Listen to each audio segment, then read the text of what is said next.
제가 예전에 겪었던 일을 조용히 나누고 싶습니다. 어느 날 문득 제 마음속에 자리 잡은 의문이 있었습니다. 지금 곁에 있는 사람이 진정으로 나를 아끼고 있는 걸까 하는 의문이었지요. 평소 함께 있을 때는 분명 다정한 순간이 있었지만 가끔은 제가 과연 중요한 존재인지 모르겠다는 생각이 계속 들었습니다. 혹시 여러분께서도 그런 순간을 겪어보셨다면 지금부터 제가 겪었던 이야기를 조곤조곤 말씀드려보고자 합니다. 처음에는 상대의 휴대전화 화면이 궁금했습니다.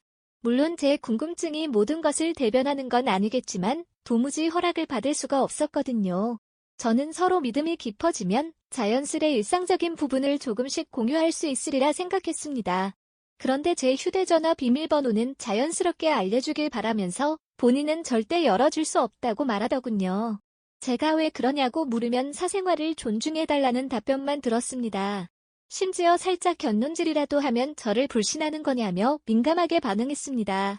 그러면서 제 휴대전화는 늘 확인하려 들었고 저는 미묘한 불편함을 감추기 어려웠습니다.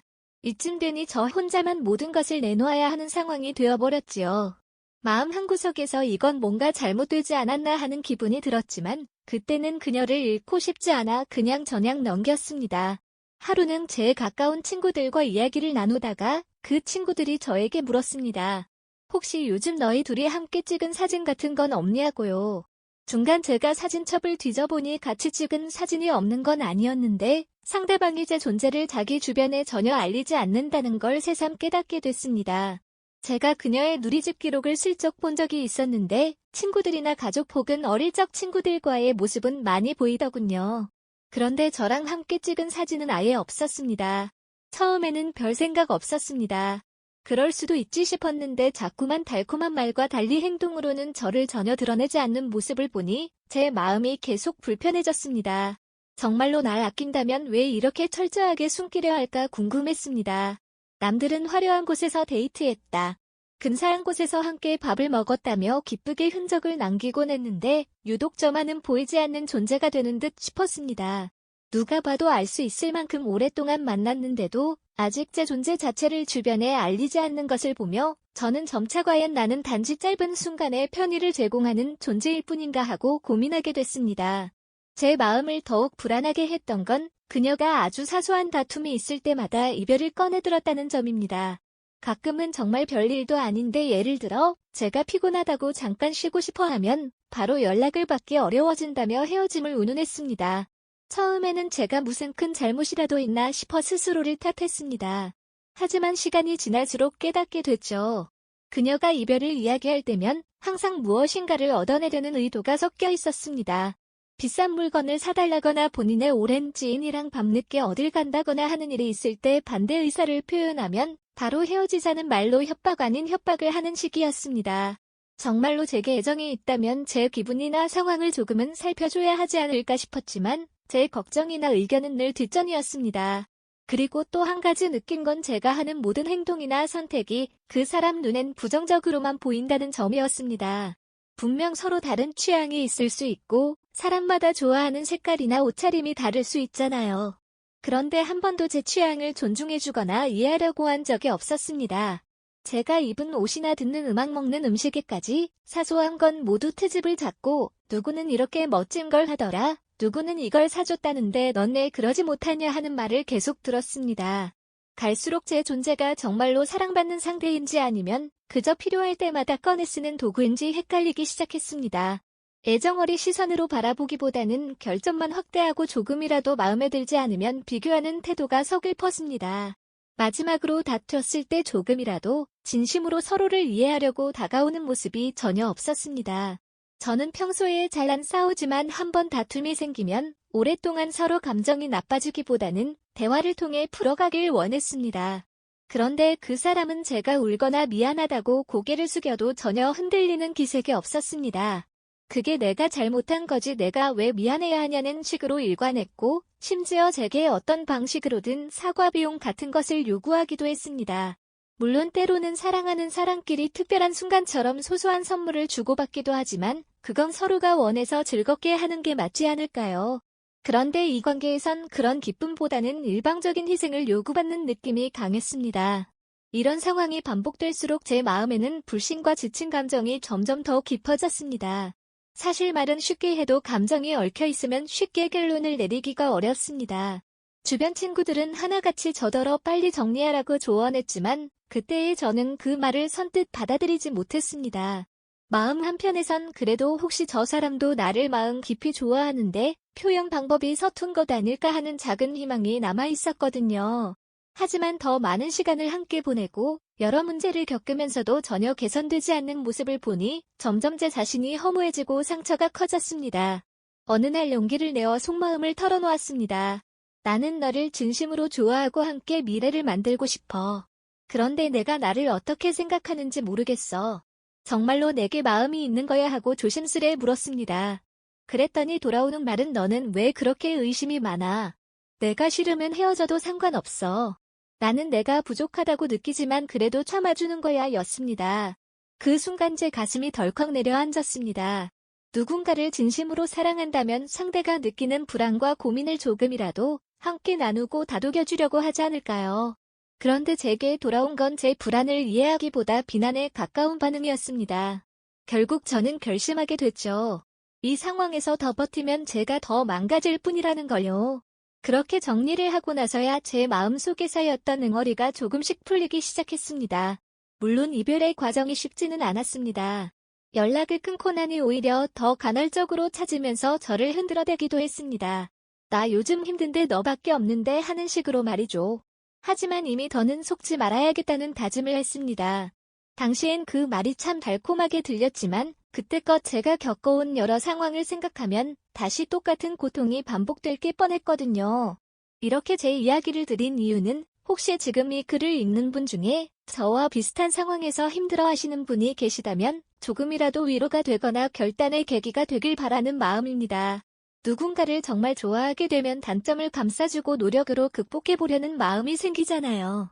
하지만 상대가 진심으로 여러분을 대하고 있지 않다면 아무리 노력해도 관계가 나아지지 않더군요. 외려 여러분의 모든 걸 내놓아도 상대는 더 많은 걸 요구할 뿐이었습니다. 제가 알기로 많은 분들이 비슷한 고민을 해왔습니다. 주변에서 보면 사랑이라 믿고 만남을 이어가다가 나중에서야 이건 사랑이 아니라 일방적인 착취였구나 하고 깨닫는 일이 허다하더군요.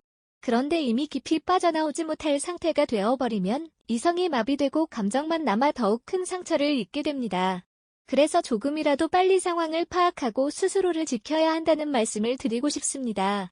개인적으로 만약 지금 곁에 있는 분이 정말로 나를 진심으로 아껴주는지 의문이 든다면 몇 가지 징후를 조심스레 살펴보시기를 권해드립니다. 첫째로 서로가 기본적인 신뢰관계를 쌓았음에도 휴대전화나 일상에 관해 지나치게 숨기려 든다면 그건 분명 정상적인 모습은 아닙니다. 요즘 누리 소통 환경에서는 아주 사소한 것까지도 금방 공유되는 시대잖아요. 그런데 유독 자신만 감추고 상대방의 일상은 샅샅이 알고 싶어 한다면 그건 자기를 우선시하는 태도이거나 혹은 무언가 꿍꿍이가 있는 걸지도 모릅니다. 상대가 진심으로 아끼는 사이라면 어느 정도는 서로를 믿고 편안하게 오픈할 수 있어야 한다고 생각합니다. 두 번째로 누리집에 온갖 사람들은 다 등장하는데도 당신만 소개가 안 되고 있다면 그건 분명 석연치 않은 구석이 있다는 뜻입니다. 물론 어떤 분들은 사적인 부분을 공개하기를 꺼리는 경우도 있지요. 하지만 그런 분이라면 애초에 친구나 가족 등 다른 사람들과 찍은 모습도 극도로 최소화하거나 거의 안 올릴 것입니다. 그런데 다른 지인들과의 사진이나 일화가 자주 올라오는데 오직 연인만 속 빠져 있다면 그건 살펴볼 필요가 있습니다. 정말 함께하는 시간이 소중하다면 자연스레 티가 날 수밖에 없거든요. 상대가 이 관계를 적극적으로 주변에 알리지 않는다면 혹시 내가 부끄러운 존재로 여겨지는 건 아닌지 아니면 여러 사람 중 하나로 대체 가능한 건 아닌지 의심해볼 만합니다. 세 번째로 작은 말다툼이나 의견 차이만 생겨도 헤어짐을 언급한다면 그건 상대가 당신의 마음을 흔들어 일종의 주도권을 주려는 태도로 보일 수도 있습니다. 오랜 시간 함께하며 서로에게 소중한 애정을 가진 사이라면 아무리 화가 나도 쉬 이별을 입에 담지는 못합니다. 왜냐하면 진정 사랑하는 사람은 상대를 잃는 게 두렵기 때문이지요. 만약 이별을 자주 꺼내면서도 뒤로는 무언가 조건을 내세워 얻어내려고 한다면 그건 애정보다는 계산이 깔려 있다고 봐야 합니다. 제 경험상 이런 상대에게 맞춰주려 하면 할수록 스스로가 지치고 나중엔 빈 껍데기만 남게 되었습니다. 네 번째로 상대가 당신을 바라보는 시선이 늘 비판적이고 다른 사람과 비교하며 더 나은 수준을 강요한다면 이는 사랑이라기보다 자기 만족을 채우기 위한 요구에 가깝습니다. 함께 오래 있다 보면 서로가 가진 장점과 단점을 자연스레 알게 됩니다. 그런데 정말로 사랑한다면 단점을 보완해주거나 장점을 키워주려 노력하지 자사건건 부족한 점을 들춰내며 자존감을 짓밟지는 않습니다. 만약 다른 누구는 이렇게 잘해준다는데 넌 왜 못하냐라는 말을 자주 듣는다면 여러분의 가치를 있는 그대로 보지 않고 자기가 원하는 대로만 맞추려 든다는 뜻일 겁니다. 다섯째로 크게 다투고 마음이 상했을 때 늘 한쪽만 사과하고 양보해야 한다면 그건 어느 한쪽이 무조건적인 우위에 서서 관계를 이끌고 있다는 뜻입니다. 물론 연인 간 다툼이라는 게 어느 한쪽만 잘못해서 생기는 경우도 있겠지만 대개는 서로의 의견 차이와 오해가 겹쳐 벌어지곤 하지요. 그런데 상대가 매번 본인은 조금도 잘못이 없다는 듯 행동하고 심지어 당신에게 금전적 보상까지 요구한다면 그건 건강한 관계가 아닙니다. 사랑이란 서로가 상처 주고받기도 하면서도 결국은 상호 존중과 이해로 돌아오게 마련이라고 믿습니다.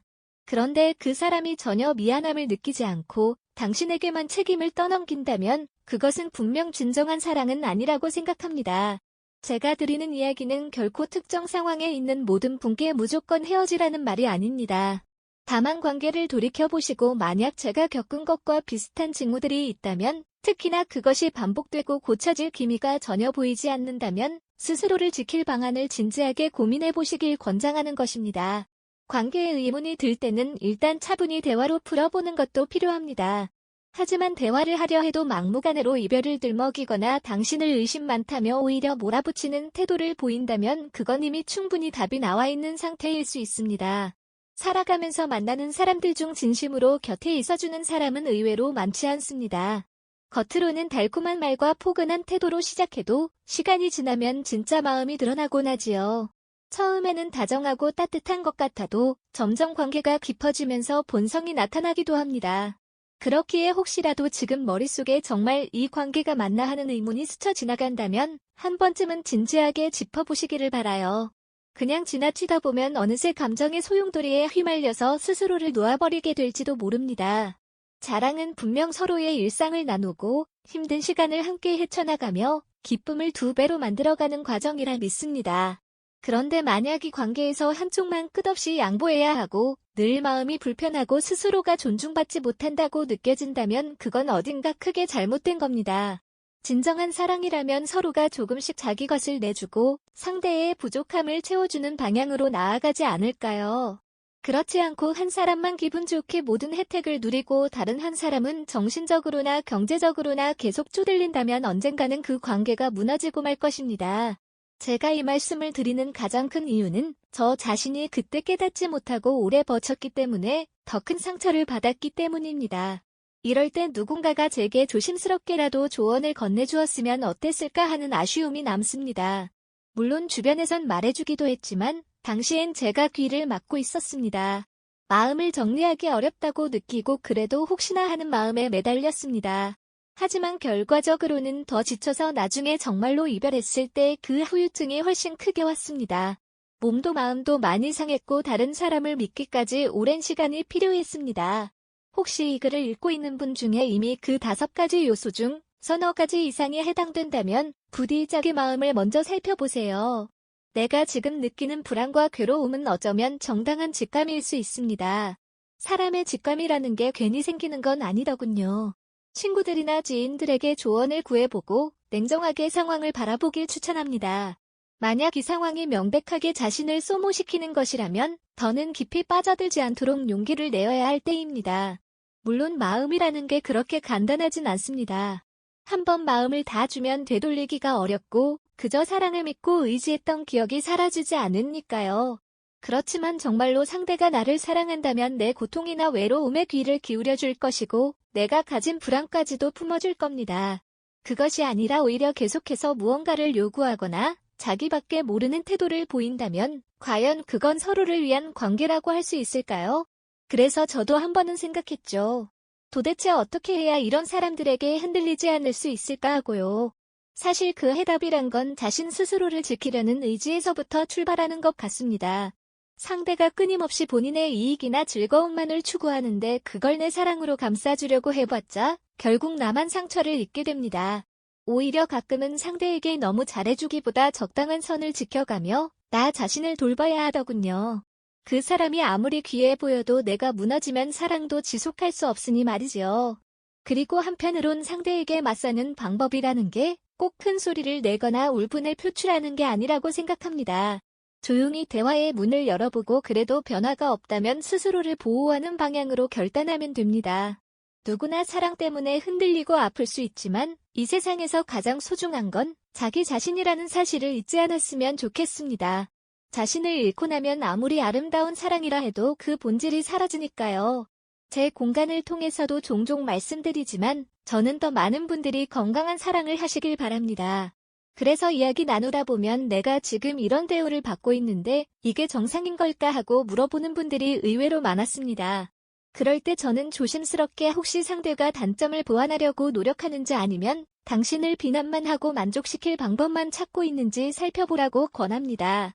그리고 연애에서 가장 중요한 건 나를 존재 자체로 존중해주는 상대를 만나는 것이라고 말합니다.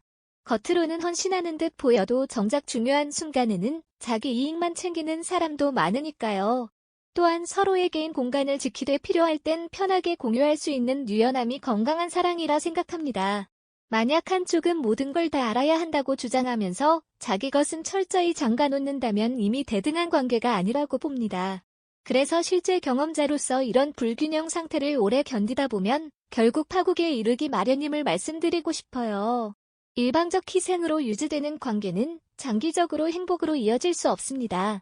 혹시 이 이야기를 들으며 마음속에 내 경우도 비슷한데 하는 생각이 든다면 부디 서두르지 마시고 차분히 상황을 돌아보세요.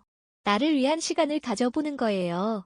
혼자 조용한 곳에서 지금까지 쌓인 기억들을 천천히 떠올려보고 상대가 정말 내게 어떤 존재였는지 객관적으로 바라보려고 노력해보세요. 때론 제3자의 입장에서 보듯이 한 발 물러나면 내가 진짜로 어떤 대우를 받고 있었는지 조금 더 선명하게 보일 때가 있거든요. 그리고 가능하다면 그 관계 안에서 내가 자존감을 회복할 수 있는 방법이 있는지, 상대가 나를 존중하도록 바꿀 여지가 있는지, 대화를 통해 노력해볼 가치는 있는지를 생각해 보시기 바랍니다. 만약 그 어떤 시도도 통하지 않는다면 너무 늦기 전에 결단을 내리는 것이 좋습니다. 시간이 흐를수록 정은 더 쌓이지만 상처도 그만큼 깊어져서 회복하기가 점점 어려워지니까요. 저 역시 그 사실을 깨닫는데 시간이 너무 오래 걸렸다고 후회했답니다. 마음이 식었다거나 처음부터 진심이 아니었다면 아무리 애써도 그 마음을 돌리기 어렵습니다. 억지로 붙잡고 있어봐야 서로에게 상처만 될 뿐이죠. 어떤 분들은 언젠가 상대도 마음을 고쳐먹고 나를 사랑해주리라고 믿지만 정말 가능성이 보이지 않는다면 스스로를 위해 포기하는 용기도 필요합니다. 저도 그 용기를 내지 못해 한참을 힘들어했지만 막상 이별을 결심하고 나니 비로소 다시 숨 쉴 여유가 생기더군요. 물론 아픔은 컸지만 그 뒤로 더 건강한 관계를 알아볼 눈이 조금은 생겼다고 생각합니다. 우리에게 주어진 시간과 에너지는 한정되어 있습니다. 누구나 언젠가는 지치고 어딘가 나를 진심으로 이해해주는 사람을 만나고 싶어하는 마음이 있습니다. 그런데 잘못된 인연에 매달리다 보면 그 시기를 놓칠 수도 있습니다. 저도 막연하게 이 사람만큼 나를 알아주는 사람이 없을 거라고 착각했는데 지나고 보니 실제로는 그 사람이 전혀 저를 이해해주지 않았다는 걸 깨달았답니다. 지금 생각해보면 그저 달콤한 말과 순간의 다정함에 속았을 뿐이었죠.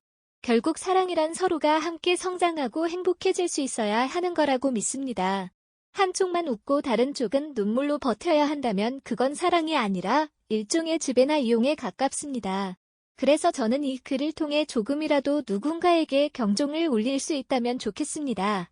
자신이 받는 대우가 정당한지 스스로 자각하는 순간이 필요한 것 같습니다.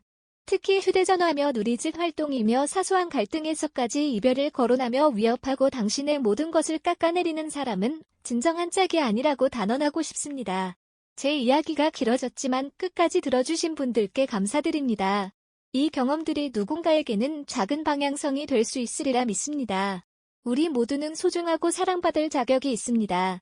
누군가가 당신을 홀대하거나 아프게 하면서도 그걸 사랑이라 포장한다면 그건 분명 잘못된 신호라는 걸 기억해 주세요.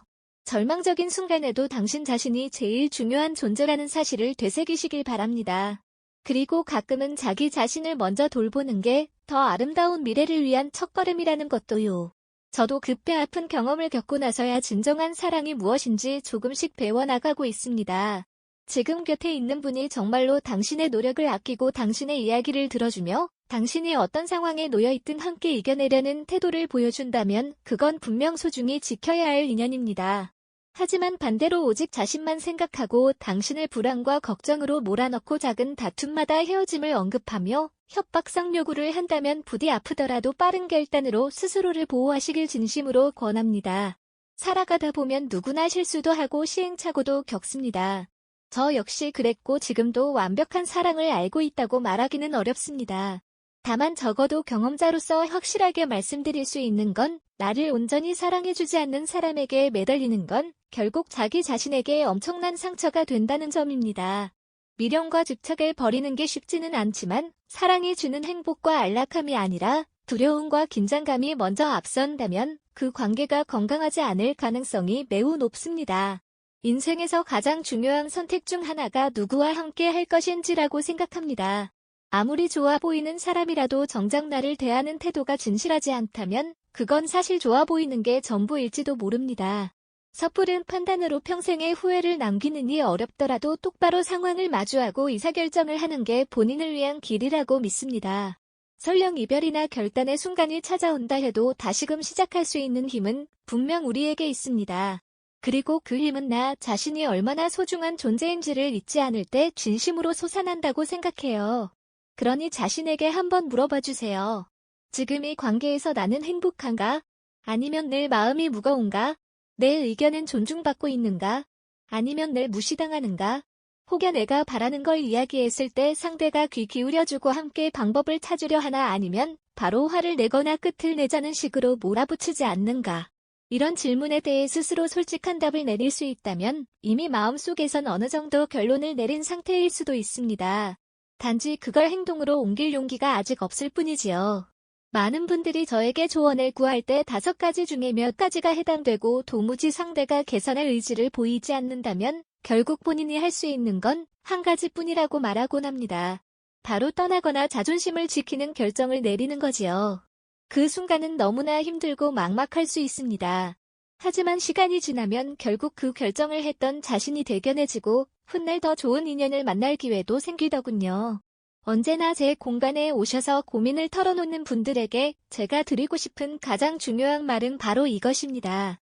나 자신을 아끼고 사랑할 줄 아는 사람이 되어야 누군가로부터도 올바른 사랑을 받을 수 있습니다.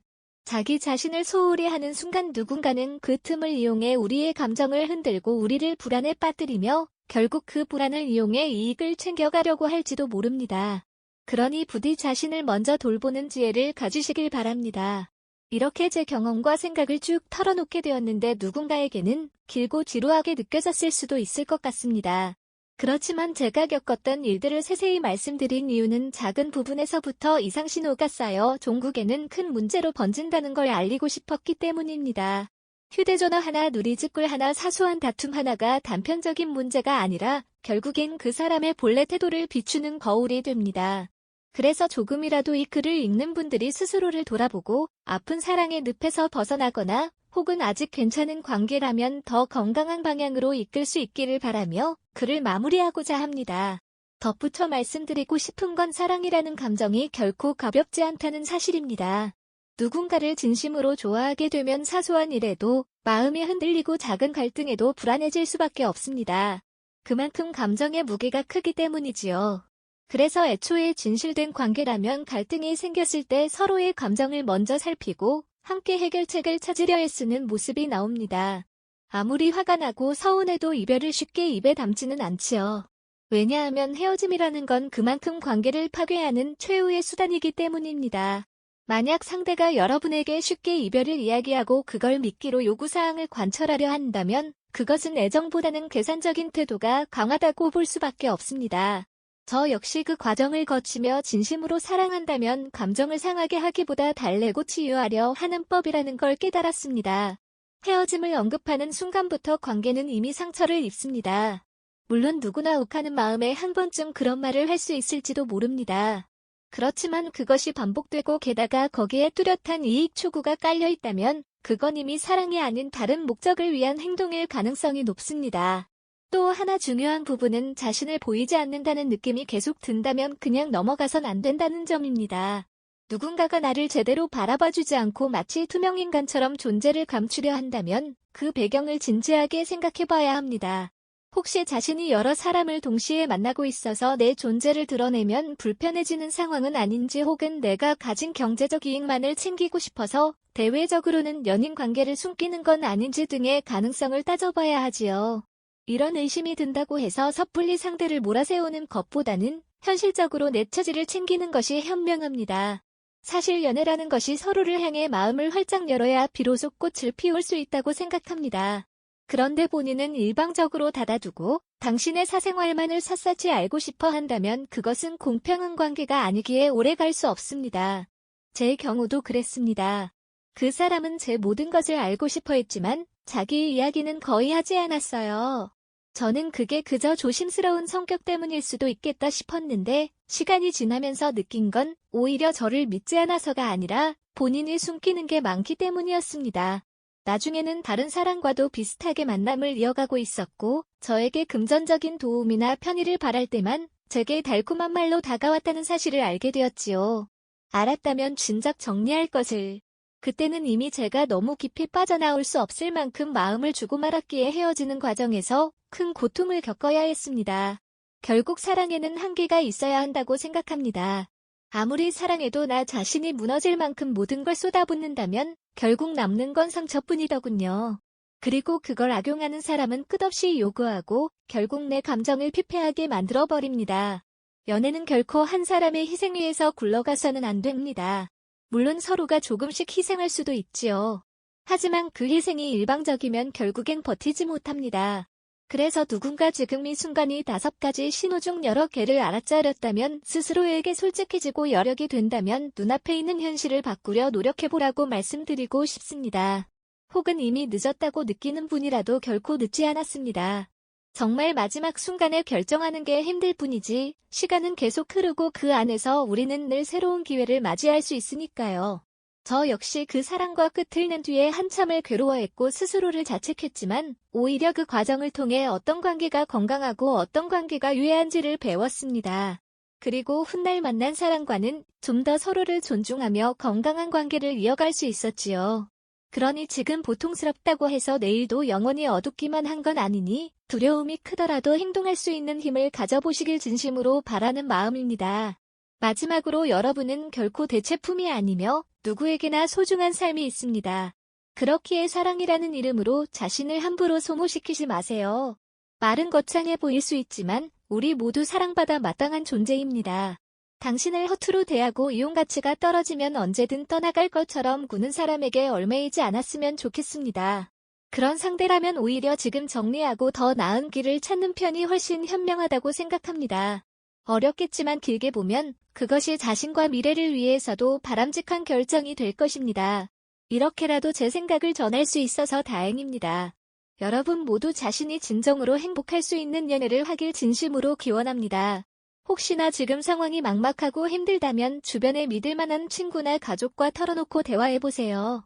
내 목소리를 들어줄 사람은 분명 어디엔가 있고 들어줄 사람이 없다고 해도 적어도 나 자신은 내 이야기에 귀 기울일 수 있습니다. 글을 마무리하기 전에 꼭 한 번 더 말씀드리지만 5가지 중 3가지 이상 해당한다면 그 상황이 결코 우연이 아니고 이미 정답이 보이는 건지도 모릅니다. 부디 자신을 돌보고 더 가치 있고 따뜻한 사랑을 만날 수 있길 바랍니다. 이번 이야기는 요즘 들어 주변 어르신들의 건강 이야기를 자주 듣고 있습니다. 사실 제 가까운 친척 중 한 분께서 오래전부터 풀만 드시면서 몸을 관리하겠다고 결심하신 적이 있으셨는데 그 모습을 지켜보면서 저도 여러 가지 생각이 들었습니다. 예전에 그분은 살을 빼고 몸을 가볍게 만들면 훨씬 더 오래 살 수 있다고 믿으셨고 다른 사람들이 말하는 것처럼 식탁에서 고기를 거의 완전히 치우셨던 거예요. 처음에는 눈에 띄게 살이 빠졌으니 본인도 기뻐 보이셨지만 시간이 지나면서 얼굴빛이 어두워지고 기운이 없어 보이시더라고요. 제가 걱정되는 마음에 조심스레 여쭤보면 아직은 괜찮다 하고 웃으셨는데 표정을 보면 그리 좋아 보이진 않았습니다. 그러던 어느 날 그 어르신이 계단을 오르다가 다리에 힘이 풀려 크게 넘어지신 적이 있었습니다. 원래 근력이 튼튼하시던 분이 갑자기 쓰러지시니 다들 놀라서 병원에 모시고 갔는데 의사 선생님께서 자세히 진단하시더니 근력이 너무 떨어져 있어서 뼈와 관절에 무리가 간 상태라고 말씀하시더군요. 그제야 왜 이런 일이 생겼나 싶어서 음식을 어떻게 드셨나 살펴봤더니 고기뿐 아니라 달걀이나 우유 등 몸에 도움이 되는 단백질 식품까지 줄이셨던 겁니다. 처음에는 나름대로 건강을 지키려는 의도에서 시작했지만 결과적으로는 영양 균형이 심각하게 깨져서 오히려 몸을 해치게 된 것이죠. 저도 그때야 비로소 무작정 고기를 안 먹는 것만이 답이 아니구나 하는 깨달음을 얻었습니다. 집에 돌아와서 여러 책과 자료를 찾아보니 나이가 들수록 몸에서 단백질이 빠져나가는 속도가 빨라진다고 하더군요. 젊을 때야 조금 부족해도 금방 회복할 수 있지만 나이가 들면서는 근육이 계속 줄어들고 뼈 또한 약해져서 균형이 깨어지기 쉬운 상태가 된다고 합니다. 그래서 고기를 전혀 먹지 않고 풀 위주로만 식사를 하게 되면 필수적인 영양 성분들을 제대로 공급받기 어려워집니다.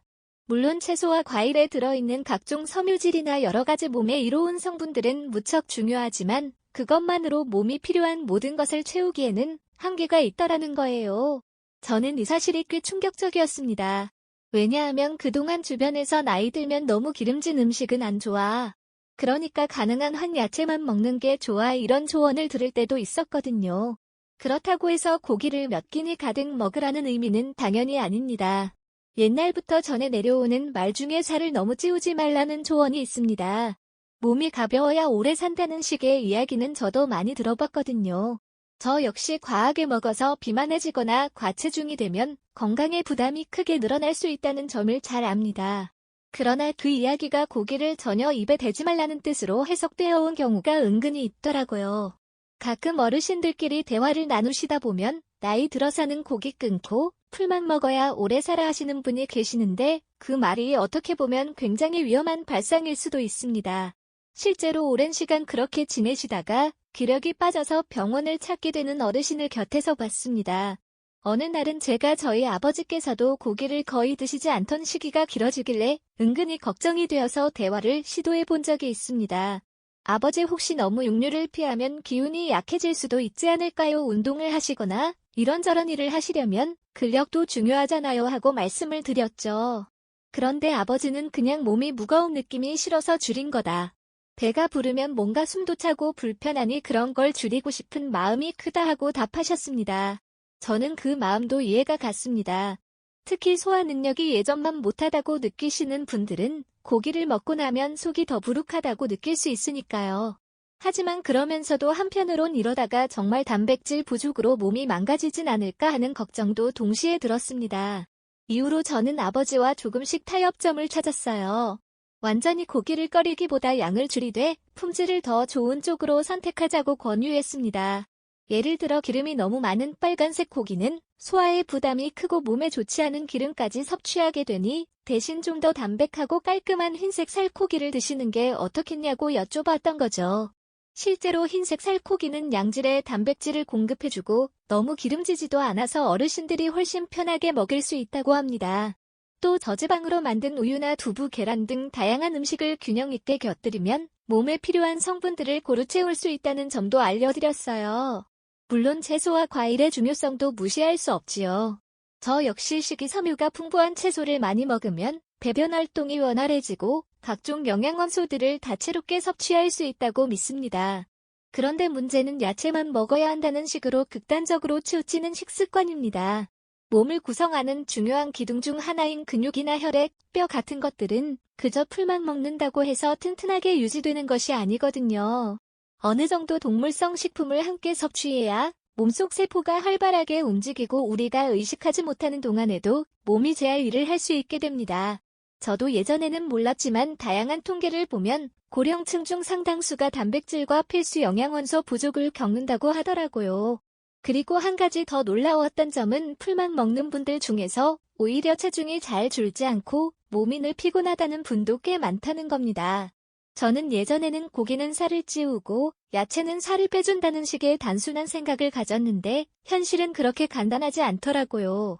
채소 위주의 식단으로 배를 채우다 보면 반대로 허기가 금방 찾아올 수 있습니다. 그래서 밥이나 밀가루 음식을 더 많이 드시게 되는데 이런 음식에는 몸에 무리를 줄 수 있는 단순 기름기와 좋지 않은 성분이 같이 들어가 있을 때가 많습니다. 결국 그렇게 쌀밥이나 밀가루 음식 혹은 기름으로 튀기거나 부친 음식을 자주 섭취하면 체중이 오히려 불어날 수도 있다는 거죠. 제 주변에도 실제로 나는 풀만 먹는데 왜 살이 안 빠지고 배가 더 나오는 거지 하고 고민하는 친구가 있었어요. 자세히 들어보니 풀만 먹는 대신 밀가루 반죽 음식과 기름진 반찬을 많이 드시더군요. 그러다 보니 건강에 큰 도움이 되지 않았던 겁니다. 이야기를 듣다 보면 또 많은 분들이 붉은색 고기가 건강에 안 좋으니 무조건 피해야 한다고 생각하십니다. 사실 붉은색 고기라도 적당량을 먹으면 단백질이 풍부하고 몸에 여러 이로운 성분이 많습니다. 문제는 너무 많이 먹거나 지방이 과도하게 많은 부위를 즐겨 드시거나 혹은 튀기거나 소금에 많이 절이는 방식으로 조리할 때 생기는 해로운 영향입니다. 제가 아시는 어떤 어르신은 고기 자체를 거부하진 않지만 튀기거나 달고 짠 양념을 듬뿍 써서 조리하기만 좋아하셨습니다. 그분 또한 몸무게가 많이 늘고 혈압도 오르며 혈당도 안정적이지 못했던 기억이 납니다.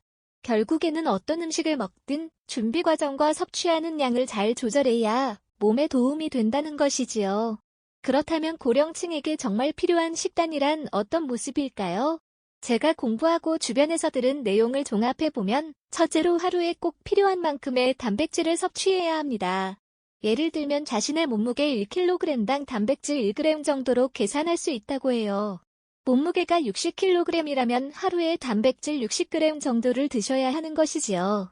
이때 주의할 점은 단백질을 한 번에 몰아서 먹는 것이 아니라 끼니마다 조금씩 고르게 배분해서 섭취하는 겁니다. 아침에 달걀이나 두부 생선 등을 곁들여서 드시고 점심에도 살코기나 콩류, 저녁에는 너무 무겁지 않은 달고기나 흰색 생선 등을 적당히 드시면 몸이 훨씬 편안하다고 합니다. 또 고기를 먹으면서도 여전히 채소를 놓아서는 안 됩니다. 단백질을 채우면서도 채소나 과일의 섬유질 그리고 다양한 영양분을 골고루 섭취해야 합니다. 그래야 변비도 예방하고 몸속에 쌓일 수 있는 나쁜 물질들을 내보낼 수 있기 때문이죠. 제가 개인적으로 좋아하는 방법은 식사를 할 때 접시 한쪽에는 채소로 만든 샐러드를 푸짐하게 담고 다른 한쪽에는 양질의 단백질이 들어있는 살코기를 소량 담아두는 겁니다. 국물도 너무 짜지 않게 만들고 필요하다면 나물이나 해조류 같은 것도 챙겨 먹습니다. 이렇게 하면 배도 부르고 몸에 부담이 되지 않아 기운을 차릴 수 있어요. 제가 정말 인상 깊었던 건 주말에 가족들과 함께 식사 자리에 갔을 때였습니다. 제 어머님은 원래 깨씹이나 상추에 고기를 싸먹는 것을 좋아하시는데 그날은 몸이 좀 무겁다고 말씀하시며 고기를 일절 피하려고 하셨습니다. 저는 괜히 어머님이 편찮으실까봐 조금만 드셔도 된다며 구운 닭고기 몇 점을 권해보았어요. 그랬더니 처음에는 나이 들어서 고기 먹으면 속이 더부룩하단 말이야 하고 거절하시더니 제가 요즘은 예전처럼 기름진 부위를 고집하지 않고 덜 기름진 부위로 구워 먹으니까 그렇게 부담이 크진 않을 거야 하고 설득해보니 조심스레 한두 점 드시기 시작하시더라고요. 그 후에 식사를 마칠 무렵 어머님이 생각보다 괜찮네 퍽퍽할 줄 알았는데 입에도 잘 맞는구나 하고 말씀하셨을 때 저도 한층 마음이 놓였습니다. 그렇다고 해서 언제든 고기를 무제한으로 먹으라는 이야기는 아닙니다. 몸에 필요한 성분이 있다고 해서 그걸 무턱대고 많이 섭취하면 결국 다른 곳에서 문제가 터지게 마련이니까요. 저는 과거에 한창 다이어트를 하겠다고 마음먹었을 때 살코기가 좋다는 말을 듣고 하루 3끼 전부 닭고기만 먹어본 적이 있었어요. 그랬더니 분명 몸무게는 조금 빠졌지만 변비가 심해지고 입맛이 달아나는 등 여러 문제가 생겼습니다. 무엇이든지 지나치면 해가 된다는 걸 그때 혹독하게 깨달았습니다. 특히 나이가 들수록 소화 기능도 예전 같지 않으니 모든 음식을 조절하고 배분해서 먹는 습관이 더 중요하다고 생각합니다. 나이가 들면서 단백질과 함께 철분, 칼슘 같은 성분도 더 필요해집니다. 남성분들은 크게 신경 쓰지 않을 수 있는데 여성분들 중에는 특히나 철분 부족으로 어지럼증을 호소하는 경우도 잦습니다. 그러나 고기나 생선류, 달걀, 콩 같은 재료들을 꾸준히 드시면 부족해질 수 있는 영양분을 메우는데 도움이 됩니다. 또 칼슘 보충을 위해 우유나 멸치, 뼈째 먹는 생선, 두부 등도 곁들이면 좋다는 걸 의사 선생님께 직접 들었습니다. 저도 예전에 뼈가 부러졌을 때 뼈가 붙는 속도가 다른 사람보다 더디다고 해서 놀란 적이 있는데 그 뒤로는 일부러 멸치랑 뼈째 먹는 생선을 챙겨 먹으려고 노력합니다. 근력이 계속 떨어지면 뭐가 문제냐고 하실 수도 있지만 사실 근육이 없어지면 쉽게 넘어질 수 있고 뼈나 관절에 무리가 가서 생활 자체가 어려워질 수 있습니다. 또 혈관 건강에도 악영향을 줄 수 있으며 몸속에서 근육이 하는 다양한 기능이 저하되면 전반적인 삶의 질이 떨어진다는 이야기를 들었어요. 그래서 주변 어르신들께도 적당량의 고기를 드시면서 꾸준히 걷거나 가벼운 운동을 해보시면 어떨까요? 하고 자주 권해드립니다. 만약에 식사를 통해 부족한 부분이 많다면 의사나 영양 전문가의 조언을 받아서 보조제나 다른 대안을 찾아볼 수도 있겠지요. 저희 아버지도 한동안 풀만 드시던 시기가 지나고 이제는 주 23회 정도는 생선이나 닭고기 혹은 지방이 덜한 소고기를 조금씩 구워 드시면서 채소와 함께 밥상을 차리십니다. 전에는 고기 냄새만 맡아도 거부감이 있다고 하셨는데 요즘엔 예전보다 훨씬 편하다고 하시면서 이제야 영양균형이 잡히니 그런가 생각보다 속이 거북하지 않네 하고 말씀하세요. 저야 그 변화가 반갑고 기쁠 뿐입니다. 오래도록 건강하셨으면 하는 바람이 큰데 그 바람을 함께 이뤄가고 있다고 느끼거든요. 이야기를 좀 더 나누자면 전에 제 친구가 비슷한 고민을 하다가 저에게 나도 더는 전지 않으니 고기를 좀 줄여야겠다. 그런데 정말 고기 말고는 방법이 없는 걸까? 하고 물어본 적이 있습니다. 저는 너무 극단적으로 끊지 말고 부위와 조리 방식을 잘 선택해서 드셔보라고 권했죠. 예를 들어 기름진 부분보다는 살코기를 고르고 튀기는 대신 살짝 구워서 야채와 같이 먹으면 오히려 속이 편할 수 있다고 말해줬습니다. 또한 마트나 시장에서 살 때도 조금 더 신선하고 좋은 품질의 식재료를 골라서 한 번에 많이 먹지 말고 나눠 먹으면 좋다고도 얘기했어요. 친구는 처음에는 반신반의했지만 그렇게 식생활을 고치고 나니 몸무게가 크게 늘지도 않고 예전보다 기력이 좋아졌다고 하더군요. 이렇듯 무조건 풀만 먹으면서 몸을 가볍게 만들겠다는 생각에 사로잡히면 오히려 근육 손실이 심해지고 면역력까지 떨어질 수 있다는 걸 꼭 말씀드리고 싶습니다. 동시에 고기를 과하게 드시다가 체중이 과도하게 늘거나 혈관질환 각종 성인병을 유발하는 것도 피해야 한다고 생각해요. 결국 핵심은 균형입니다. 저는 예전에는 균형이란 말을 그저 책에서만 본 추상적인 개념이라고 생각했는데 가까운 사람들을 지켜보고 제 몸에도 직접 적용해보면서 이 균형이 얼마나 중요한지 절실하게 느끼게 됐습니다. 제가 이렇게 이야기를 길게 드리는 이유는 혹시나 나이 들면 고기를 전혀 먹지 않는 게 장수의 지름길이다라는 식으로 잘못 알고 계신 분이 있을까 봐서예요. 실제로 그런 식습관을 유지하다가 너무 빨리 체력이 떨어지거나 뼈가 약해져서 생활의 질이 훅 떨어지는 분들을 주변에서 덜어봤습니다. 그래서 저는 여러분께 적당히 먹되 좋은 음식을 선택하라는 점을 강조드리고 싶습니다. 고기라면 뭐든지 먹어야 한다는 말도 아니고 채소만 고집해서는 안 된다는 말도 아닙니다. 만약 스스로 판단하기 어렵다면 의사나 영양 전문가와 상담해보는 것도 현명한 방법입니다. 마지막으로 덧붙이자면 아무리 음식 조절을 잘해도 운동이 전혀 뒷받침되지 않으면 효과가 절반밖에 안 될 수 있습니다. 나이가 들어 근육이 빠지는 걸 막으려면 걷기나 맨손 체조 가벼운 근력 운동 등을 꾸준히 하는 게 중요한 것 같아요. 물론 무리하지 않고 본인의 신체 상태에 맞게 조절해야겠지만요. 저도 처음에는 운동이라는 걸 거창하게 생각해서 헬스장을 다니거나 무거운 기구를 써야 하는 줄 알았는데 사실 아침 저녁으로 짧게라도 꾸준히 걸으면 신체 기능이 훨씬 좋아진다는 걸 몸소 느꼈습니다. 여러분께서도 혹시 나이도 들었는데 운동할 기력이 어디 있겠어 하고 생각하신다면 너무 무리하는 방식 말고 조금씩 시작해보시라고 권하고 싶습니다. 제 아버지도 처음엔 계단 오르기를 힘들어하셨지만 조금씩 연습하시면서 스스로 이 정도면 할만하네 하고 느끼시는 순간부터 점점 걸음이 늘어나시더군요. 그러면서 식사도 균형 잡힌 방식으로 개선해 나가셨고 그 결과를 지금 꽤 만족스럽게 누리고 계십니다. 혹시 이 영상을 보시는 분 중에 이미 완전히 고기를 끊고 지내시는 분이 계시다면 자신이 정말 몸에 필요한 영양소를 다 채우고 있는지 살펴보시는 게 좋을 것 같습니다. 콩이나 버섯, 해조류, 계란, 생선 등 다른 대안으로 단백질을 충분히 섭취하고 계신다면 모르겠지만 그렇지 않고 단순히 빵이나 국수 종류로만 배를 채우고 있다면 분명 어느 순간 몸에서 위험 신호가 올 가능성이 있습니다. 혈액 검사나 다른 검진을 통해 본인의 건강 상태를 체크해 보시는 것도 좋겠지요. 저는 오래 살아야 한다는 것보다 건강하게 살아야 한다는 점이 더 중요하다고 생각합니다. 삶의 길이가 아무리 길어져도 몸이 아프고 기력이 없어 고생만 한다면 무슨 소용이 있을까요? 몸이 늘 가볍고 마음도 편안하게 생활하려면 먹는 것부터 적절하게 가꾸어야 한다고 믿습니다. 그래서 모든 음식을 너무 극단적으로 제한하지 말고 좋은 걸 적당히 드시면서 필요하다면 가벼운 운동도 함께 곁들이시면 어떨까 싶습니다. 오늘 제가 드린 이야기가 여러분께 조금이나마 도움이 되었으면 좋겠습니다. 사실 저도 전문가가 아니고 그저 주변 분들의 경험과 제 나름대로의 공부를 바탕으로 말씀드리는 거라서 부족한 점이 많을 수 있어요. 그래도 적어도 무조건 채소만 먹으면 건강해진다는 고정관념에 빠지지 않도록 조언을 드리고 싶었습니다. 식사를 통해 이런저런 영양을 고루 섭취하는 일이 특히나 나이가 들수록 얼마나 중요한가를 저도 곁에서 지켜보면서 많이 느꼈거든요. 마지막으로 여러분께 이런 말씀을 드리고 싶어요.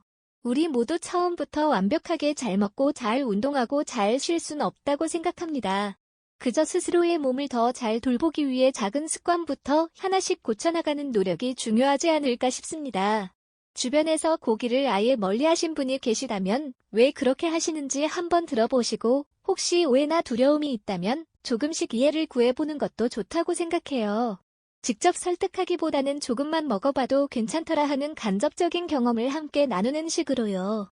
이상으로 나이가 들수록 무작정 고기를 끊고 채소만 드시는 것이 오히려 건강을 해칠 수 있다는 이야기 그리고 그것을 피하면서 올바른 균형을 잡는 방법에 대해 제 경험과 생각을 나눠보았습니다. 여러분께서 이 영상을 보시면서 궁금하신 점이나 더 나누고 싶은 이야기가 있으시다면 언제든 말씀해 주시면 좋겠습니다. 저도 늘 배우는 자세로 더 많은 분들의 이야기를 경청해보고 싶습니다. 부디 오늘도 건강하고 활기찬 하루 보내시길 바라며 저의 이런 진심 어린 조언이 누군가에게는 작은 도움이 되길 바랍니다. 저도 아직 많이 부족하지만 여러분과 함께 천천히 건강한 습관을 만들어가고 싶습니다. 언제든 궁금한 점이나 의견 있으시면 알려주세요. 저는 늘 새롭게 배우며 소통하는 것을 좋아하니까요. 앞으로도 몸과 마음이 편안한 생활을 이어가시길 바라며 여러분과 다시 만나뵐 수 있길 고대하겠습니다. 감사합니다.